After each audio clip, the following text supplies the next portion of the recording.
Welcome to the video lecture series presented by St. Andrews Institute of Technology and Management. So we are in the middle of the lecture series for the subject called Data Structures 2 or Advanced Data Structures, that is. And we are discussing an important topic called graphs. Now in yesterday's lecture we have seen how to represent a particular graph in the form or we can say a mathematical representation of a graph, how to represent a graph mathematically.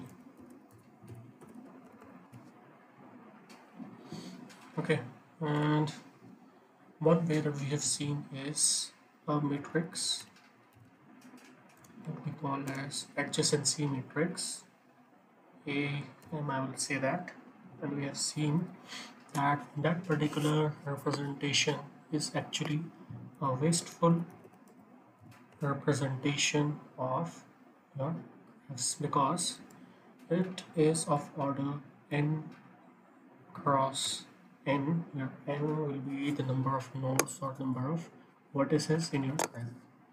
So what would be the other way? So let's look at the one more representation of that. Now we have seen that the adjacency matrix has many zeros and size of the matrix is actually n cross n that we have just discussed. And if we there has been a study, and that study depicts that if we disallow all the self loops, that means all the zeros, that means going back again to each and every of the nodes for a particular node. That is, if I have to look for the neighbors of 1, then according to this matrix I have to traverse through the whole particular row, and these are called self loops. And the maximum number of but in actuality the total number of edges are not more than n multiplied by n minus 1 by 2 if we allow the self loops. So typically the number of edges are much smaller than the number of data points that we have to traverse in this particular matrix. Okay, so that is why we have called the adjacency matrix representation as a wastefulness representation. So let's look at the other way. The other way of representation of a graph is actually the adjacency list. Now what is adjacency list?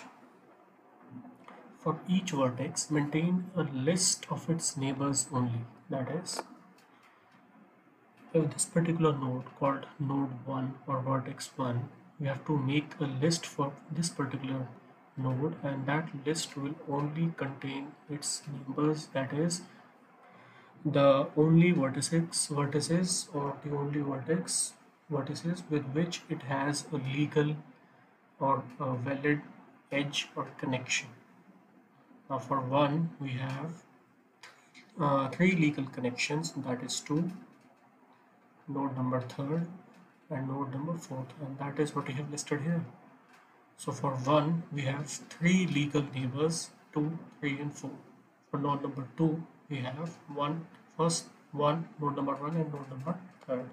For node number 6 we have 5, 7, 8, 9, and in that way the adjacency list will save a lot of your time, because if I am looking for the potential neighbors, not potential, sorry, if I am looking for the neighbors of a particular node, then I don't have to traverse through complete row in adjacent, like in the adjacency matrix. I just have to look at that particular list of that particular node. So if I want to look which are the neighbors of node 5th in according to adjacency matrix, I have to look through each and every data point in this particular row, that is row number 5th. Okay, and I will find only 3 of them as 1. That means we have only 4, 6 and 7 as the neighbors of 5, while in this case we don't have to go through each and every data point, we just have to look for these 3 points. So it saves lots of computation time. That is why adjacency list is much faster in terms of wastefulness as compared to adjacency matrix. But these kind of adjacency, adjacency list doesn't work at every time. Okay, because uh, uh, before we have to ascertain beforehand that who are the neighbors of who. Okay, while in terms of this particular representation, we don't have to do that computation beforehand. All we have to do is just jump onto this particular uh, data and just look for particular data points. Sorry, while in this case, we have to make that particular list first. So if we have a very large graph, to make this kind of particular list is also cumbersome. So in a way, every representation has its pros and cons. Now, comparing the representations, adjacency list typically requires less space that we have already seen. Uh, which vertices are neighbors of I? Scan all n columns in adjacency matrix. Takes time proportional to neighbors in adjacency list. So you can read that particular slide. There is nothing new here. We have already discussed this, I think. So let's move on now. Okay.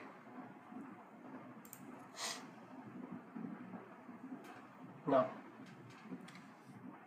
we have seen a method in last lecture that how we can find a path between a particular node and other particular node. Okay. Now we'll try to find out a more computational solution to that particular approach. Now, first of all, uh, I have told you in the last lecture that the particular approach that we have studied in the last lecture is called breadth first search. Breadth first search. And it is called breadth first search because suppose you are sitting in the middle of the circle and you're trying to find something, and in this particular approach that is called breadth first search, you will first look towards every direction for 1 meter, and if you can't find it, then you will start looking at 2 meters from your at a distance of 2 meter from your point in every directions. So you're looking in concentric circles, step by step. First a circle of 1 meter, then a circle of radius 2 meter, then a circle of radius 3 meters. So we are looking breadth-wise. That is the first step, the second step, the third step, and then the fourth step. Okay, so this particular as we have discussed in last lecture, we have seen that we try to traverse through each neighbor of a particular node first and try to find out if there is a relevant information. Then we try then we head on to the new information node and then again try to reach to each and every node, uh, not node, if I would say each and every neighbor of that particular new node. So we are trying all the possible angles of a particular node, then we move ahead, then we'll try all the possible angles on that particular node and then move ahead. So we are trying step by step. While in depth first, that is this particular second strategy, we'll first try to traverse through a single path without traversing all the neighbors, and if it fails we will go back and do for a different path, and we will see that in the next few lectures. Today we are going to discuss the breadth first search, which we have already discussed at least mathematically, and today we are going to see that computationally. Now in breadth first search, as we have discussed yesterday, let me repeat that again. The first visit vertices one step away, then we'll look to each and every neighbor of that particular first visited vertex, and then we'll move to the next step and then look all the neighbors of the second step vertex, and then the third step, fourth step, and remember which vertices have been visited, and also keep track of vertices visited but whose neighbors are yet to be explored. We have depicted all this procedure in a with the help of a matrix in the last lecture. If you haven't remembered that, you can go back to the last lecture and take a glance what we have done. Okay, now today how we are going to do it computationally, or how we are going to transform that particular mathematical let's say procedure in the terms of algorithm. What we are going to do is we'll first make a list or an array of all the nodes, okay, from 1 to n, and then we'll make another array which will mark or keep a track of all the visited nodes or vertices. Okay, and next we'll form a queue, and this queue will tell us which of those nodes have been completely traversed or not. And if they have been traversed, we will remove them from the queue, and if they have not, then we will add them to the queue. But which node is to be traversed first will be defined by the rules of the queue. That is, the node at the head of the queue will be obviously will be first to be explored, then to the last. We will see that how that happens. Okay, that is the heart of our algorithm. For each edge ij, you know that we have defined an edge with a tuple of two vertex or two nodes. That is, first vertex is I and second vertex is j. And if that particular, let's say, we have already at the I, definitely, and we are looking for its neighbor j, and if that particular vertex has already been visited, then we don't have to do anything. And if not, this is the condition. Now visited j is equal to 0 means we haven't seen that, we haven't listed that already. Then we'll first mark that visited. Okay, now we have only marked it right now, and add that particular node to the queue, okay, for the complete traversal. So we have marked it. Okay, now we know that this particular let's say node should be traversed, but we haven't traversed it yet. We have appended it to the queue, and in the end, when the queue is completely empty, we should have reached to our destination, and how we'll see in a moment. So let's look at the problem that we have seen in the last lecture.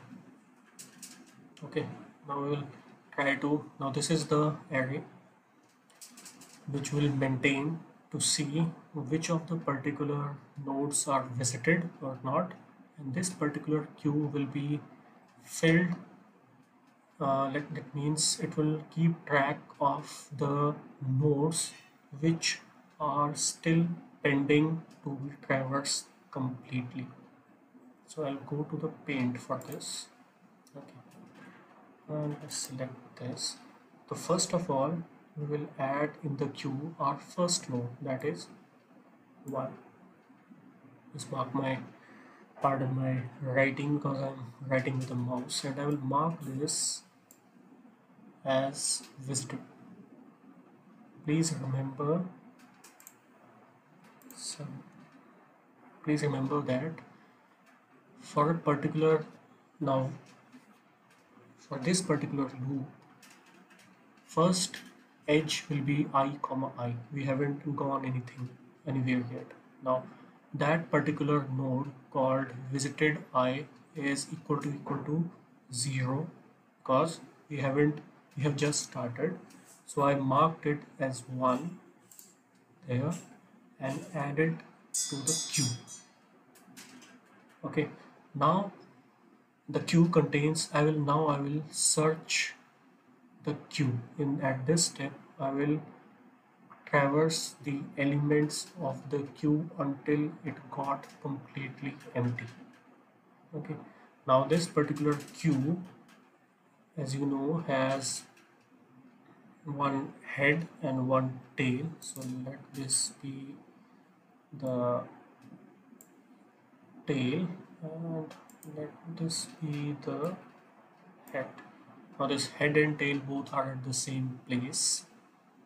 I would say there. So I'll go from the head, and this particular element here is the only entry. Okay. Uh, there it is.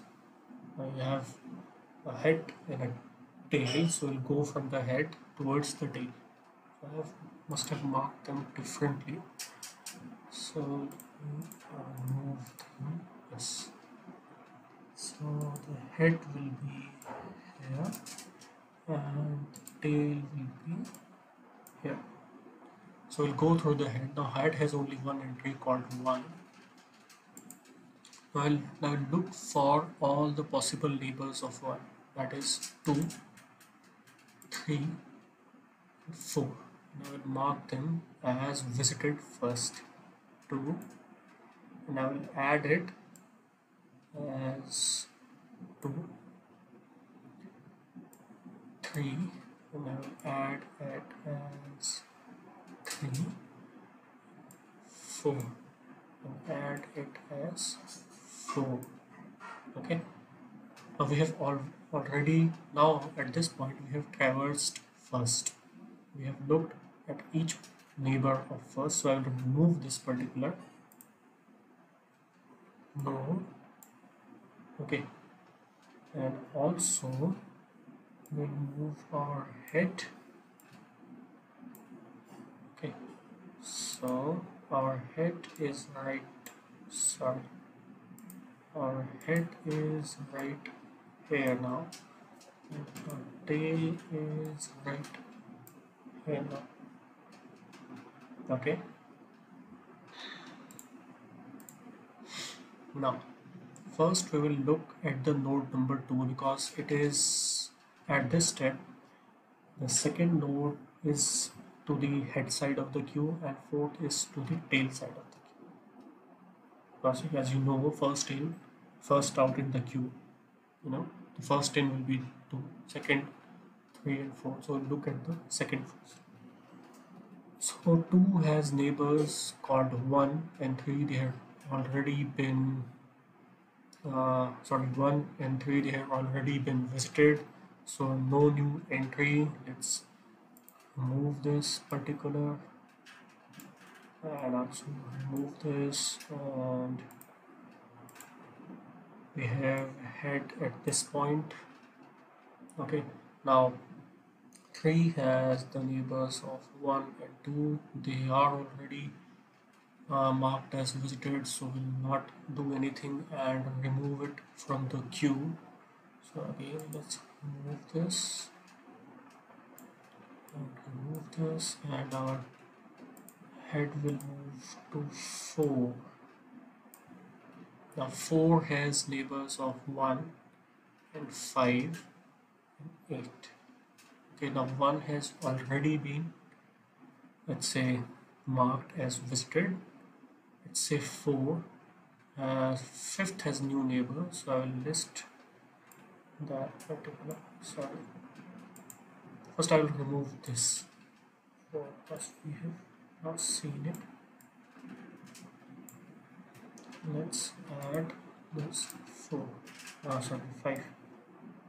So 5, I will mark it, and 8th, and I will mark. Okay, this is not very good writing, but you're getting the idea what I'm trying to do. Okay, now let's add our head and tail. This is your head and this must be your tail. So let's go to the head back. Head 5/5 node has neighbors 4, that has been already marked. Neighbor 6, no, we haven't done that. Let's mark this and add this. And 7th, we haven't marked that. Let's mark this and add this to the queue. Okay, and let's remove 5 from the list, and let's do this also, and again shift. This is the head, and this now is the tail. So getting the idea. Now we're at the 8th node. We'll look at the 8th potential labels of the 8th node. While I'm saying that we are looking at the potential labels, I'm not doing that visually. All we have to do is just look, go to the row of 8th row of the adjacency matrix and just search through or traverse through each element of that particular row. Wherever you will encounter one, you will add that particular column to the queue if that hasn't been already visited. And if it has been already visited, you can look in this array, then you can left it out, don't add it to the queue. And if it hasn't, you will add it to the queue and mark that particular as visited. That is simple, let's say, code. You can easily execute that. You have to just search that particular thing in this particular array. That is it. Okay, so don't be confused that again we are seeing all this thing visually. No, we are not. We are doing this not visually but with the help of adjacency matrix. Keep that thing in mind. Now for 8th, we have 4 already been marked, we have 6th already been marked, and we have 9th that is not been marked. So let's do, oh sorry, let's do 9 and add 9, and I'll remove 8. There we go. And again do this, and we have new head, we have new tail. Go back to 6th. For 6th, I have 8 already been marked, already been visited, so no addition to the queue. We have 5th already been visited, no addition to the queue. We have 7th already been visited, no addition to the queue, and 9th, no addition to the queue. So we'll remove this particular item again, and I will move the head right there. Let's go to 7th. For 7th, we have 6th already been visited, no addition to the queue. 5th, no addition to the queue, and we'll also remove it from the list, from the queue, sorry, not the list. And let's move the head again, and there it is. For 9th, we have 6th already been visited, 8th already been visited, and 10th that has not been visited, so I will add it. First mark it and add it. Okay, we have added it, and I will remove first 9, change head and tail, head and tail, and now look for all the potential neighbor. It has only one neighbor called 9 that has already been visited, so our algorithm has converged to a solution. We have searched a particular item that we wanted to search. Now in this case, we have just traversed almost whole of the graph. We haven't searching anything in particular, but you can always exit the loop by adding an if statement. So if this particular node has been added to the array of visited there at this particular iteration, then you can always break out from the loop, and that is it. You have reached a particular node. And if the last element in the queue that is remaining is not the place or not the node that you are searching, then it might be possible that particular node is not in your graph actually. So that is how searching works. You have to add a particular if statement block in your code to see to break out at a particular event of time. And now if you don't do that, then your algorithm will look for the whole graph. Okay, now you don't want to do that because it might be possible that you have already found the particular node that you have been looking for. Okay, let's head back.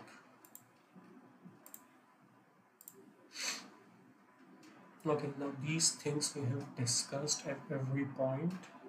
Okay, now this is your algorithm for breadth first here. Now this is what we have discussed just a few minutes ago.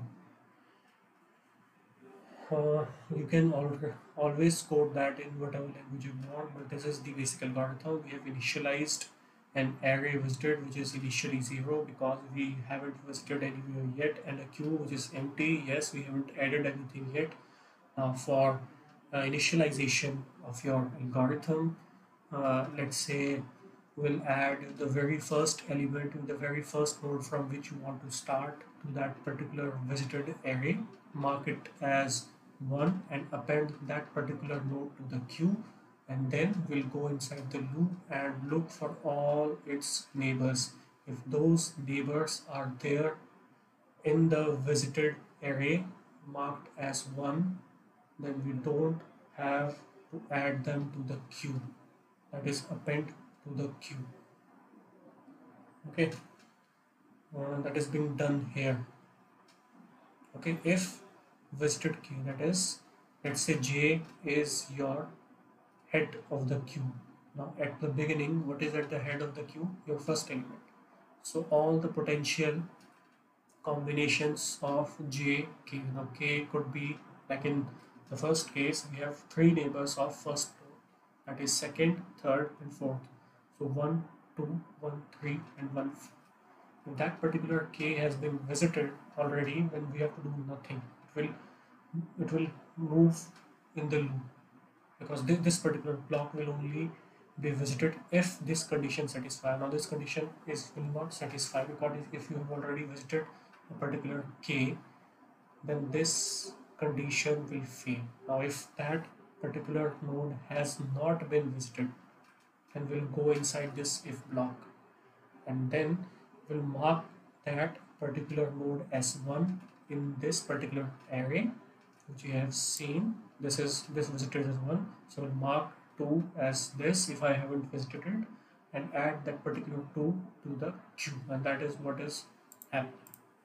Okay, so we'll append that particular k to the queue, and this will happen again. Now if you're looking for something in particular, so after exiting this particular if that k matches your search data point, then you can always break out of it. Okay, so now you must have got the point.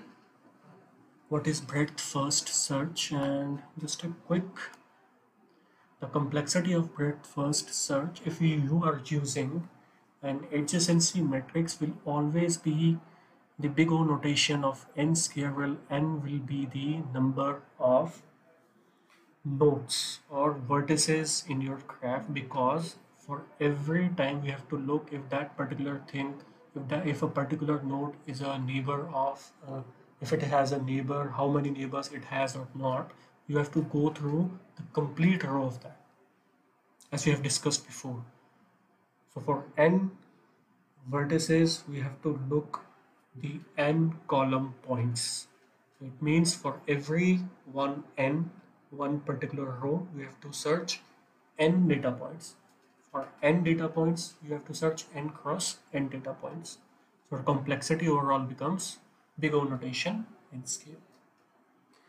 Now if you use adjacency list, then you don't have to look to each and every data point, that is you don't have to go to each column for a particular row in your adjacency matrix, because in this case your list will contain only your neighbors.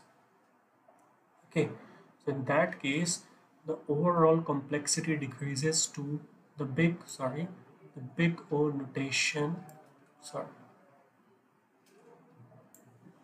the big O notation n plus m, where m will be the number of edges and n will be the number of uh, nodes in your graph. So your complexity decreases drastically, but then again, if you have a large data structure, very large, with very large number of nodes, then again computing that adjacency list is again a headache of its own.